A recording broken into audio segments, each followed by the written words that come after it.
सत्य वचन की राह पर चले हम सदा, यीशु का साथ हो रहे हमारी हर दुआ।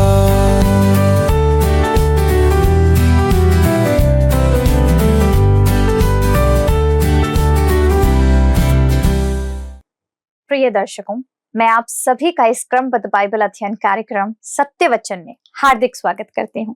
मैं आपको बताना चाहती हूँ कि हम इस कार्यक्रम में बाइबल के प्रत्येक पुस्तक का अध्ययन क्रमबद्ध तरीके से करते हैं, क्रमबद्ध रीति से करते हैं, ताकि आप बाइबल की बातों को सरलता से, आसानी से समझ सकें। इसी क्रम में आज हमने जिस अध्ययन पर चर्चा की है, इसी पुस्तक से अध्ययन की चर्चा करेंगे और इसकी महत्वपूर्ण बातों को सीखेंगे। और मैं पूरा विश्वास करती हूँ कि आप इस अध्ययन के द्वारा अवश्य ही आत्मिक लाभ प्राप्त करेंगे। तो आइए हम परमेश्वर के दास के द्वारा वचन को समझें। प्रिय दर्शकगण, आप सभी को मसीह यीशु में प्रेम भरा नमस्कार। मित्रों, क्या आप स्वस्थ और सुरक्षित हैं तथा परमेश्वर के अनुग्रह में बने हुए हैं? तो कहिए हालेलुया। मित्रों, एक बार फिर से आपका इस प्रसारण में मैं स्वागत करता हूं, जो इस समय प्रकाशित वाक्य पर चल रहा है। पिछले प्रसारण में हमने देखा था कि यूहन्ना कहता है कि प्रभु यीशु मसीह एक एक करके सारी मुहरों को खोलने का काम करने जा रहा है, जो इस पृथ्वी पर महाक्लेश उत्पन्न करने का काम करेगा। पहली मुहर के खोलते ही एक श्वेत घोड़ा का सवार अर्थात क्रिस्त विरोधी आता है, जो पृथ्वी पर झूठी शांति लाने का स्वांग रचता है। वह झूठा मसीहा होगा और झूठी बातें बोल करके सत्ता अपने हाथ में लेगा। उसके बाद लाल घोड़े का सवार दूसरी मुहर के खुलने पर निकलता है, जो युद्ध का प्रतीक है, क्योंकि दोस्तों उसके कारण से वहां पर उसके झूठ के कारण से पूरे विश्व में युद्ध होने लगेगा। और इस प्रकार हर एक मुहर के साथ एक घोड़ा और उसका सवार निकलता है, जिसका अपना अपना कार्य है। दूसरी मुहर का खोला जाना, लाल घोड़े का सवार, इस समय हम देखने जा रहे हैं। तो आइए दोस्तों, हम पढ़ते हैं प्रकाशित वाक्य 6 अध्याय, उसका पद 3 और पद 4 क्या कहता है। जब उसने दूसरी मुहर खोली तो मैंने दूसरे प्राणी को यह कहते सुना, आ।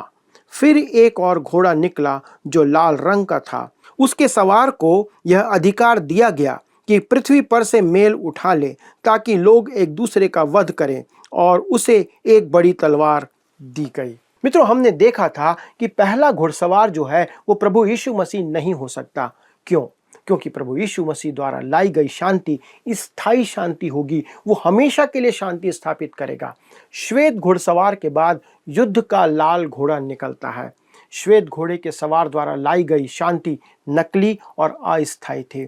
क्रिस्त विरोधी अपने आप को विश्व शांति स्थापित करने वाला शासक उसके रूप में प्रकट करता है, परंतु उसका काम नहीं हो पाता, उसका उत्तरदायी नहीं हो पाता। क्यों? क्योंकि परमेश्वर कहता है, यशायाह 57 उसके 21 पद में लिखा है, दुष्टों के लिए शांति नहीं है, मेरे परमेश्वर का यही वचन है। मित्रों, धर्मशास्त्र बाइबल का यह वचन निश्चय ही पूरा होगा। मित्रों, हम इसके आगे देखते हैं कि आज हम शांति से कितना दूर हैं। हम कोसों दूर बने हुए हैं। जितना दूर हम पहले कभी नहीं थे, उतना दूर हम आज शांति से हो गए हैं। आज संसार तीसरे विश्व युद्ध के ओर बढ़ रहा है। विश्व युद्ध के बादल आज पूरे संसार पर मंडलाने लगे हैं। आप किसी बात पर भरोसा नहीं कर सकते। आज अनेक देशों में लोग शांति का वादा करके सत्ता में आ तो जाते हैं, पर वे अब तक किसी भी देश में शांति स्थापित नहीं कर पा रहे हैं। शांति केवल शांति के राजकुमार के आने पर होगा, जब वो आकर के शांति स्थापित करेगा। शांति की बात करने वाले विश्व स्तर के राजनेता आज युद्ध करने में लगे हुए हैं। आप देख सकते हैं, वे युद्ध के द्वारा संसार में शांति लाना चाहते हैं, जो कि असंभव है। दोस्तों, क्रिस्त विरोधी झूठा होगा, वह शांति नहीं लाएगा, क्योंकि वह लाल घोड़ा युद्ध का प्रतीक है, जो उसके बाद आने वाला है। यह एक वास्तविक विश्व युद्ध होने जा रहा है। आप यह ना कहें कि यह पूरा हो चुका है। दोस्तों, अभी भी ये भावी घटना है, यह भविष्य में होने वाली घटना है।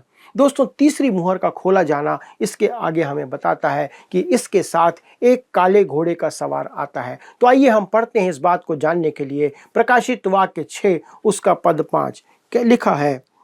जब उसने तीसरी मुहर खोली तो मैंने तीसरे प्राणी को यह कहते सुना, आ। मैंने दृष्टि की और देखो एक काला घोड़ा है और उसके सवार के हाथ में एक तराजू है।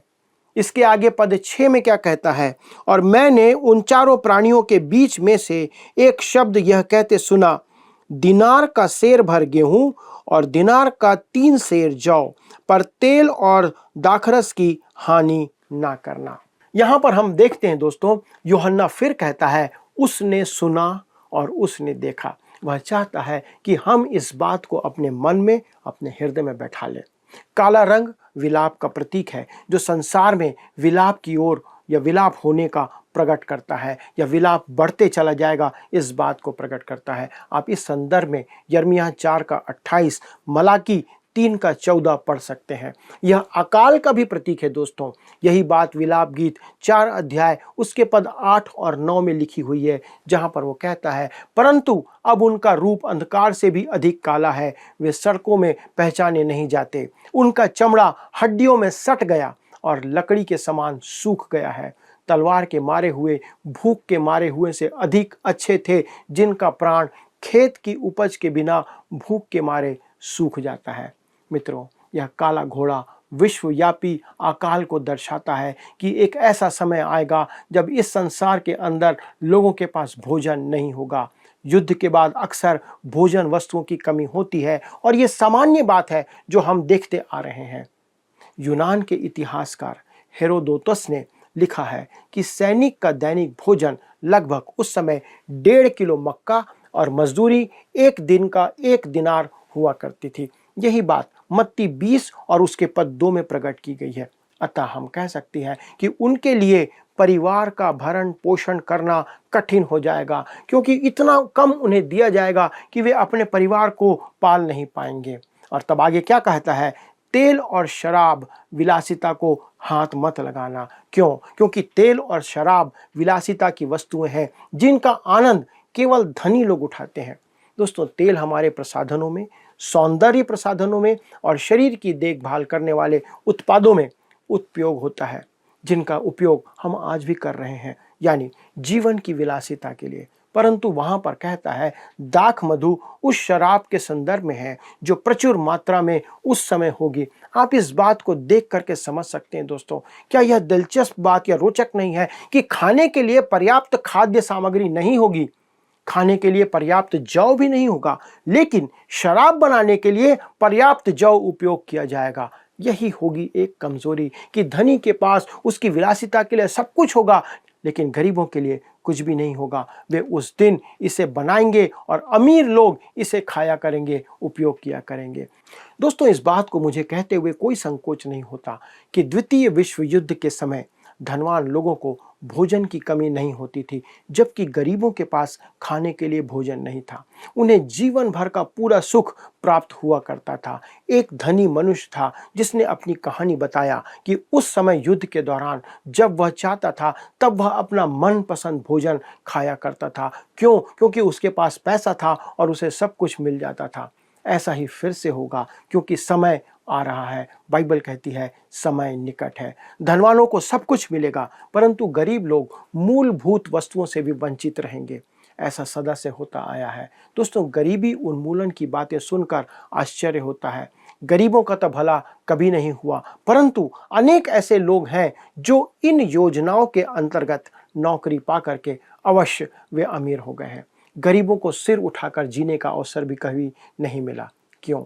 क्योंकि गरीबों का मसीहा केवल प्रभु यीशु मसीह है। वही उनकी चिंता करता है और जब वो आएगा तब उनके हित में वो काम करेगा।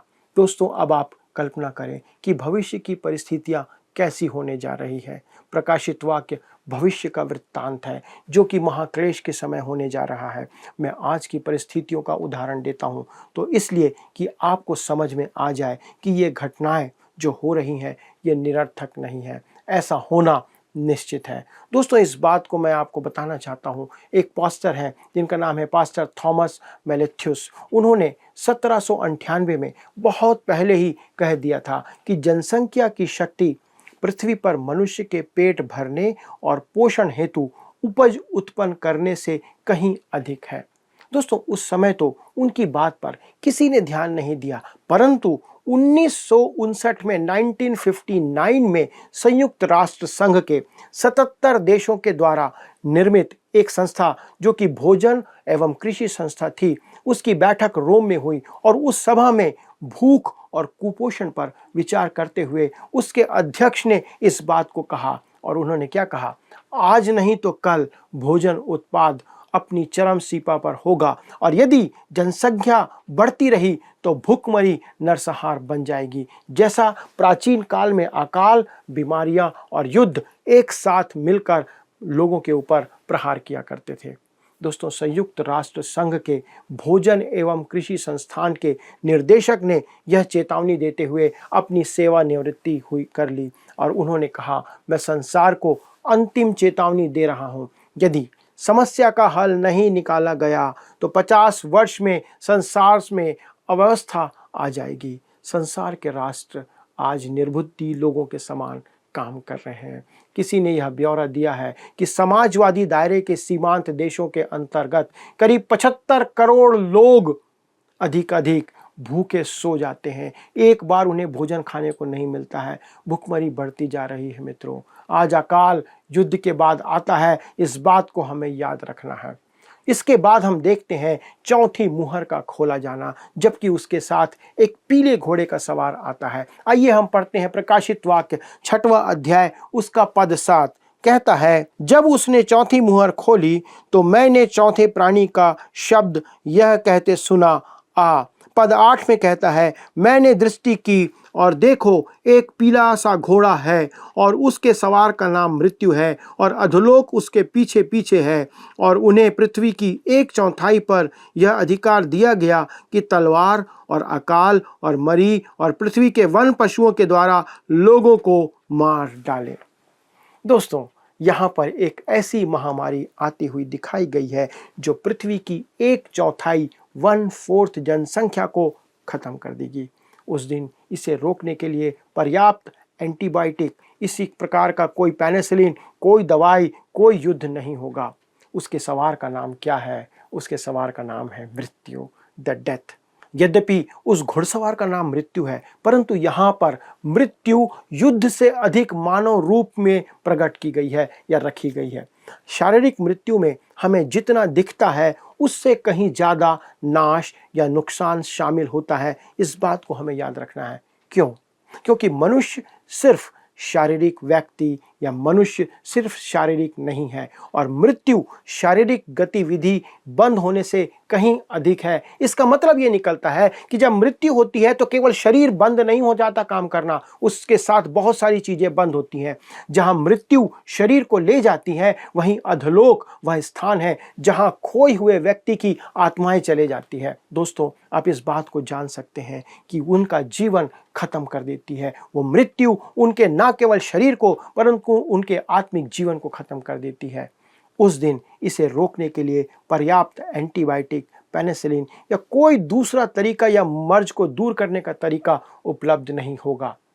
लूका 16 अध्याय पद 23 में धनवान और लाजर के दृष्टांत में यही बात प्रभु यीशु मसीह ने प्रकट किया है और जिसको हम सब जानते हैं। रोमी 5:14 में पौलुस इस बात को लिखते हुए कहता है, तो भी आदम से लेकर मूसा तक मृत्यु ने उन लोगों पर भी राज्य किया जिन्होंने उस आदम जो उस आने वाले का चिन्ह है के अपराध के समान पाप ना किया। जो पाप नहीं करते थे वो भी मृत्यु के गर्त में चले गए, उनको भी मरना पड़ा। और लिखा है उसके सवार का नाम, यहाँ पर यदि हम पढ़ते हैं प्रकाशित वाक्य में तो लिखा है उसके सवार का नाम मृत्यु है और अधोलोक उसके पीछे पीछे है।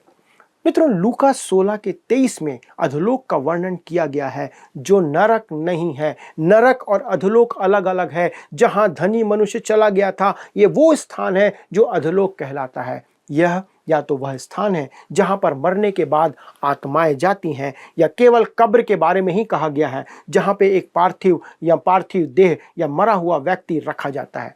दूसरे शब्दों में दोस्तों, मृत्यु शरीर को आती है और अधोलोक वह स्थान है जहां उद्धार रहित मनुष्य की आत्माएं चली जाती हैं या पहुंचाई जाती हैं। प्रभु यीशु मसीह ने इसी बात को कहा था।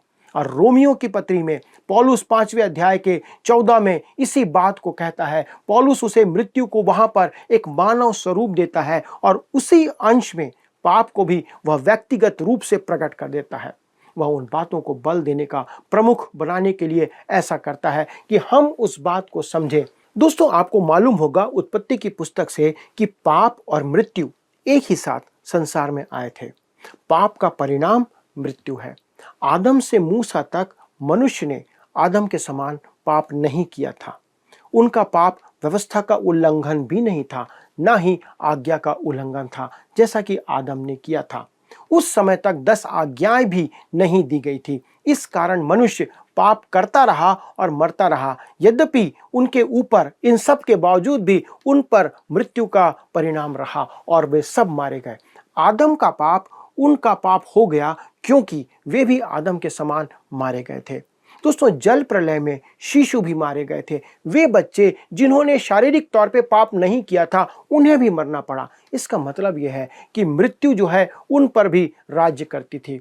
अंततः हम देखते हैं कि मृत्यु का यहाँ पर एक 3 मुहा त्रिमुखी अर्थ है जिसे हम साधारण मृत्यु से जोड़कर नहीं देख सकते। क्या बात कहता है यहाँ पर?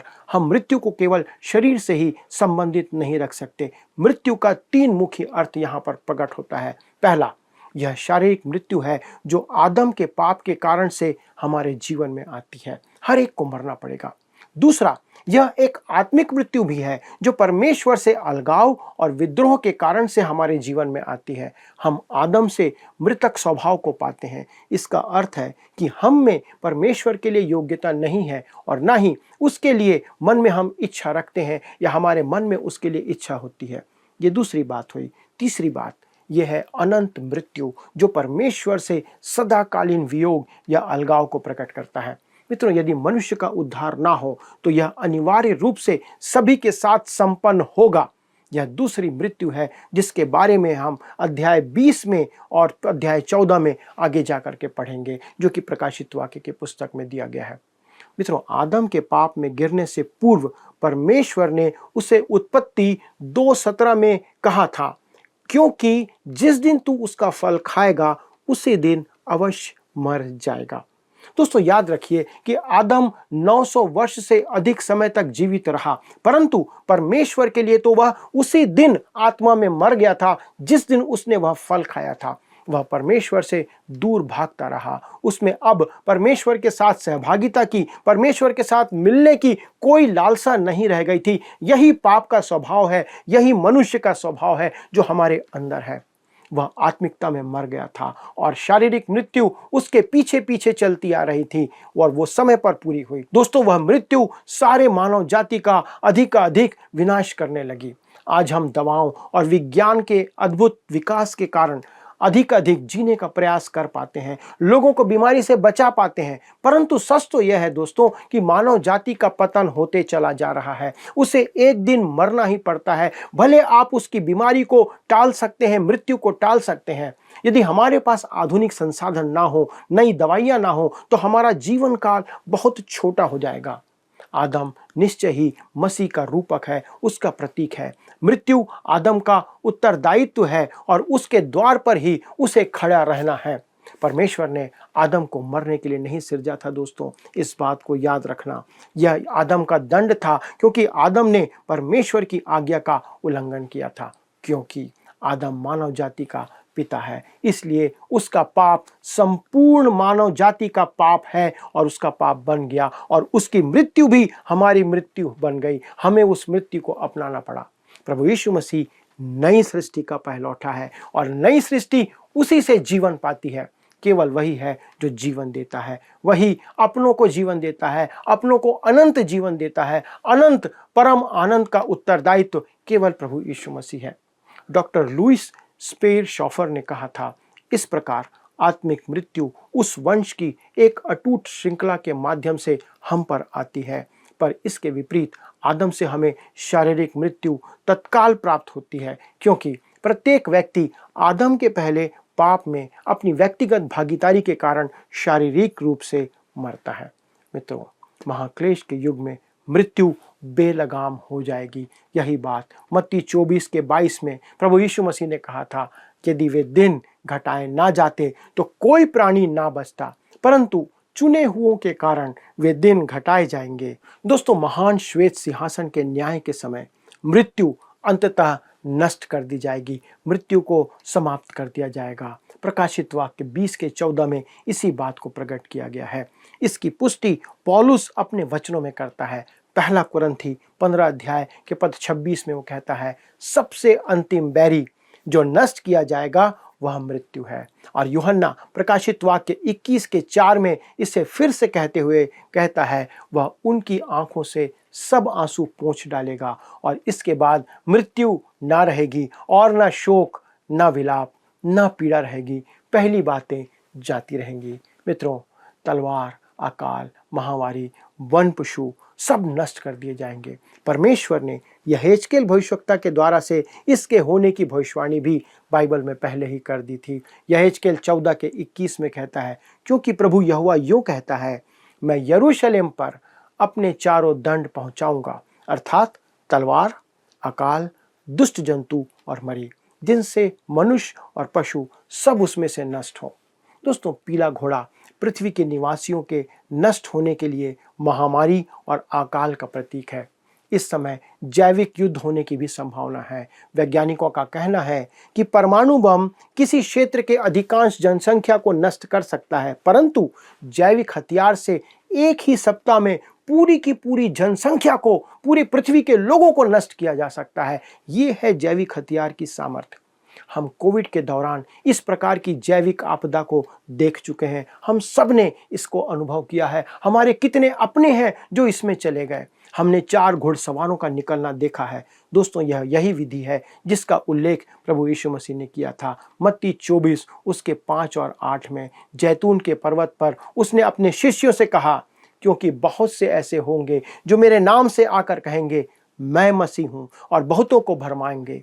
तुम लड़ाइयों और लड़ाइयों की चर्चा सुनोगे तो घबरा ना जाना, क्योंकि इनका होना आवश्यक है, परंतु उस समय अंत ना होगा। क्योंकि जाति पर जाति और राज्य पर राज्य चढ़ाई करेगा और जगह जगह अकाल पड़ेंगे और भूकंप होंगे। ये सब बातें पीड़ाओं का आरंभ होगी। मित्रों, यह सिर्फ महाक्लेश का आरंभ होगा। इसके साथ महाक्लेश आरंभ होगा। दोस्तों, हम सब जानते हैं कि मृत्यु को हम रोक नहीं सकते। हम सभी को उस मृत्यु से होकर गुजरना होगा, एक दिन जाना होगा। पर एक और मृत्यु है जिसे बाइबल में आत्मिक मृत्यु या दूसरी मृत्यु कहा गया है, जो परमेश्वर से सदाकाल का अलगाव है। हम उससे बच सकते हैं और हमें उससे बचना आवश्यक है, और उसके लिए हमें केवल एक काम करना है, प्रभु यीशु मसीह के द्वारा पापों की क्षमा प्राप्त करना है, ताकि हम परमेश्वर के उस दंड से, उस दूसरी मृत्यु से बच सकें।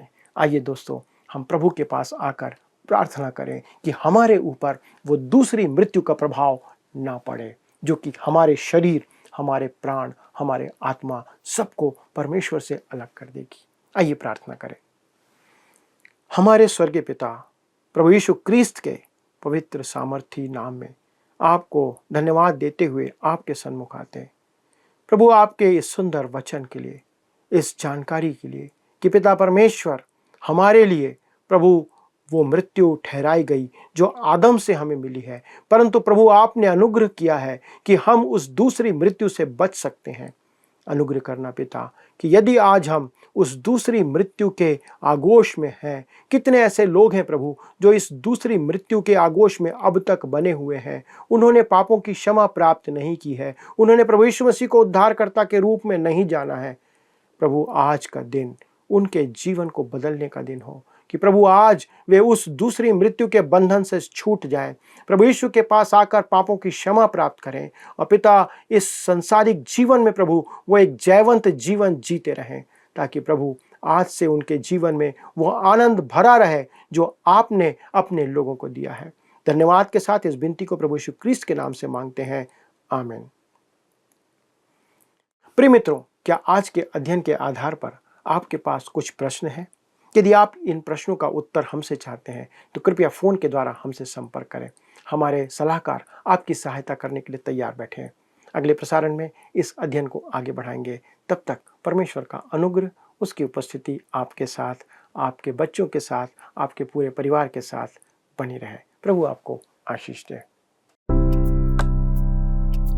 आइए अब हम प्रश्नों को देखें। पिछले प्रश्न का उत्तर है ए, शैतान। शैतान जानता है कि उसके पास समय बहुत कम है।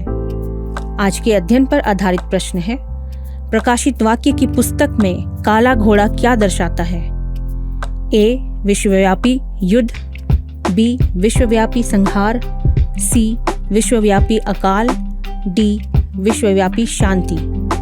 मित्रों, इस प्रश्न का उत्तर हमें कल सुबह 6 बजे से पहले विकल्प ए, बी, सी या डी के साथ अपना नाम, पता, स्थान के साथ 9651433397 पर SMS या WhatsApp करें। मित्रों, मुझे विश्वास है कि आज के अध्ययन के द्वारा आपने अवश्य ही अपने जीवन में नई बातों को सीखा है और आपने अपने जीवन के लिए महत्वपूर्ण निर्णय भी लिए होंगे। परमेश्वर आप सबको इसी प्रकार वचन के ज्ञान में बढ़ाए ताकि आप परमेश्वर में एक विश्वास योग्य जीवन जी सकें। मैं चाहती हूँ मित्रों कि आप अपनी आशीषों को अपने मित्रों के साथ, आपके परिवार के बाकी जनों के साथ, रिश्तेदारों के साथ भी साझा कीजिए और उन्हें भी इस कार्यक्रम को देखने के लिए प्रोत्साहित करिए। बताइए कि किस तरीके से क्रमबद्ध रीति से वो परमेश्वर के वचन को सीख सकते हैं ताकि वे भी वचन का लाभ उठा सकें। आप सब इसी प्रकार प्रतिदिन हमारे इस कार्यक्रम से जुड़े रहते हैं और महत्वपूर्ण बातों को सीखते रहते हैं। इसके लिए प्रभु आपको आशीषित करे और अपने जीवन में आप आशीषों को प्राप्त करते चले जाएं। यदि आप इस अध्ययन को दोबारा देखना चाहते हैं, सुनना चाहते हैं या किसी के साथ साझा करना चाहते हैं तो आप हमारे YouTube चैनल वर्ड रिसाउंड्स हिंदी में इसे पुनः देख सकते हैं। और अधिक जानकारी और प्रार्थना के लिए आप स्क्रीन पर दिए हुए नंबर 9651433397 पर हमें संपर्क कीजिए। हमें इंतजार है आपके कॉल का ताकि आपके लिए सहायता प्रार्थना के द्वारा आपके साथ सहभागी होकर के कर सके। नंबर आपकी स्क्रीन पर है, हमें आपकी कॉल की प्रतीक्षा है। प्रभु आपको आशीषित करे। क्या आपको यह कार्यक्रम पसंद आया? अभी हमें एक मिस कॉल करें और आप अगले विजेता हो सकते हैं।